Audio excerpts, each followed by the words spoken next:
una experiencia me fue llevando a la otra y empecé a investigar de lleno las profecías mayas desde hace muchos años, a raíz del evento del 11 de julio del 91, que, como lo dice también el propio William, lo hemos hablado, fue como un punto de inflexión, un acontecimiento bisagra en la ufología, ya que si los mayas habían profetizado en el Codex Dresde que se iba a producir el retorno de los señores de las estrellas, como se presume, pues qué curioso.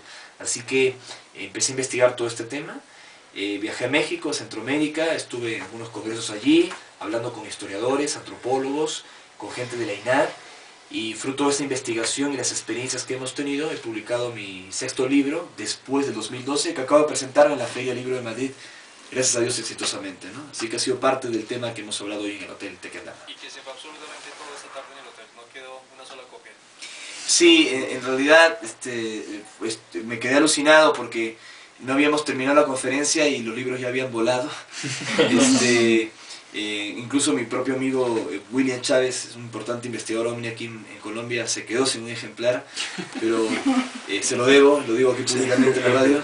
En todo caso, pues a través de mi editorial de Barcelona, Ediciones Luciérnaga, espero que el libro pueda llegar pronto aquí a Bogotá, en Colombia, y lo pueda tener en las librerías. Hace 8 días hablábamos justamente con William acerca de los ovnis, las tipologías de ovnis y muchas cosas de las que tú mostraste en la conferencia, las clases de aparatos y de objetos voladores que hay.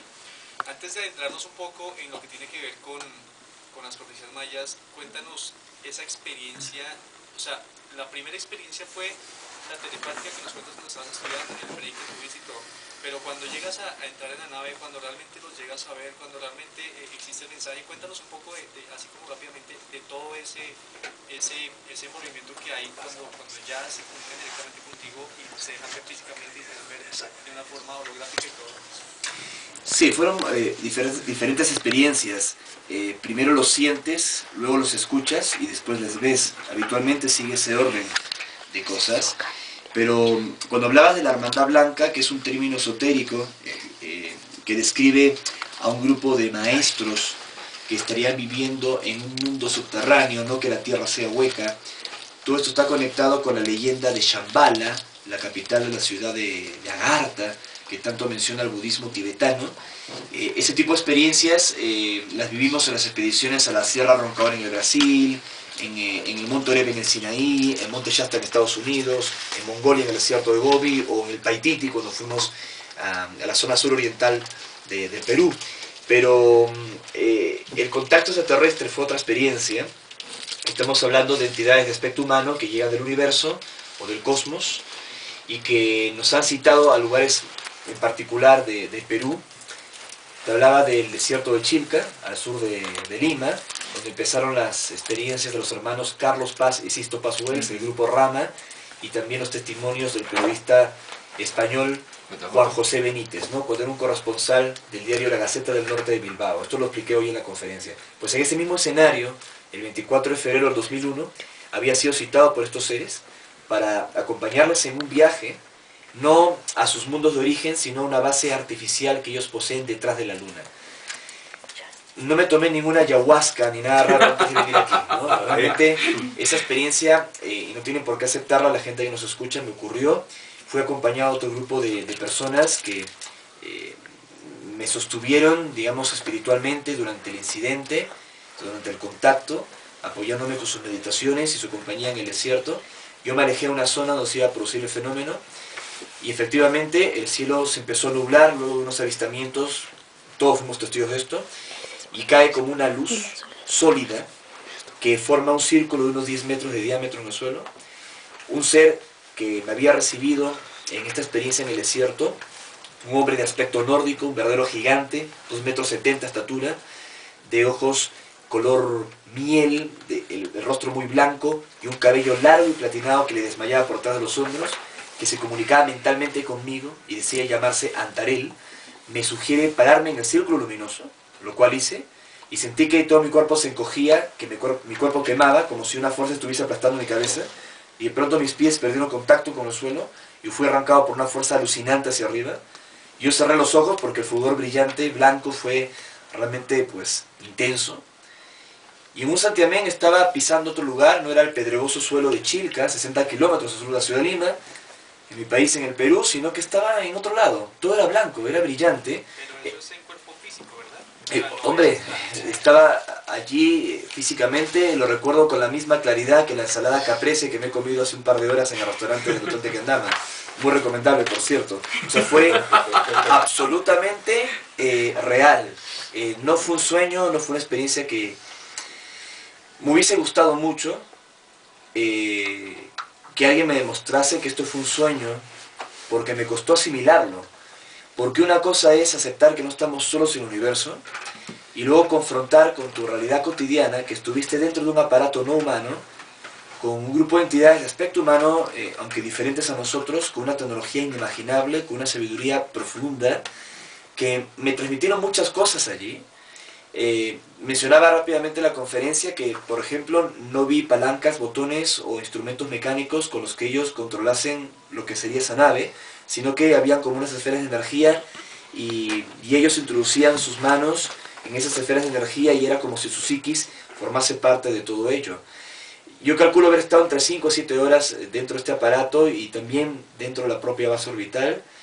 Me hicieron varios anuncios, entre esos anuncios me hablaron de los peligros de la clonación humana, que se iban a empezar a ser públicos y que eran peligrosos, y esto ocurrió después. La experiencia yo la difundí abiertamente y más tarde un grupo que afirmaba estar en contacto con seres extraterrestres se entrevistó con el presidente de aquel momento, George Bush. El diario New York Times dedicó 8 páginas hablando del tema y habían creado un laboratorio llamado Clonate y en aguas internacionales habían generado exactamente todo ello. Y antes que esto se diera a conocimiento público, a mí me informaron los peligros de esta clonación humana, estos seres. También me hablaron del silicio, como un elemento muy importante que ellos empleaban, y me lo mostraron incluso en la propia instalación de la nave. Y meses más tarde en mi experiencia, en el mes de agosto, aparece el famoso agroglifo o crop circle de Chilbolton, donde aparece un mensaje que habría sido respondido por presuntas inteligencias extraterrestres al mensaje de adhesivo que nosotros enviamos, si mal no recuerdo, a fines del año 74, lo que más tarde sería el proyecto SETI. En Puerto Rico. Exactamente, en Puerto Rico. Tuve la oportunidad de visitarlo, estar en el radiotelescopio y todo. Entonces te digo que responden el mensaje y además de compartir estos seres, de acuerdo a ese mensaje en Inglaterra, los famosos agroglifos, las mismas bases químicas que los seres humanos, como el fósforo, el nitrógeno, el oxígeno, también aparecía el silicio. O sea, y esto puso en interrogantes si estas entidades tenían algún elemento híbrido. Pues la experiencia yo la tuve en febrero y ese mensaje ocurrió en agosto.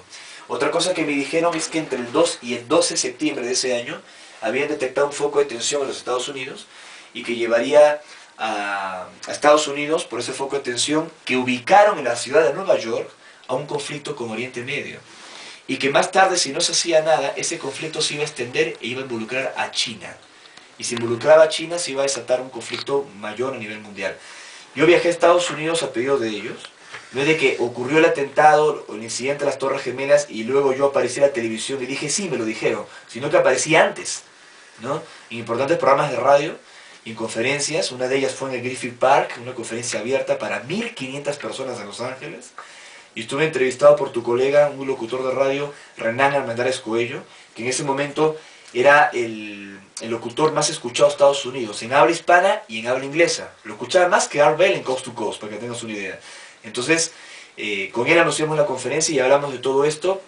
Hasta hicimos un campamento en Monte Shasta el 9 de septiembre para envolver en luz con las prácticas que hemos aprendido a Nueva York, para que vean los conscientes que éramos de la situación.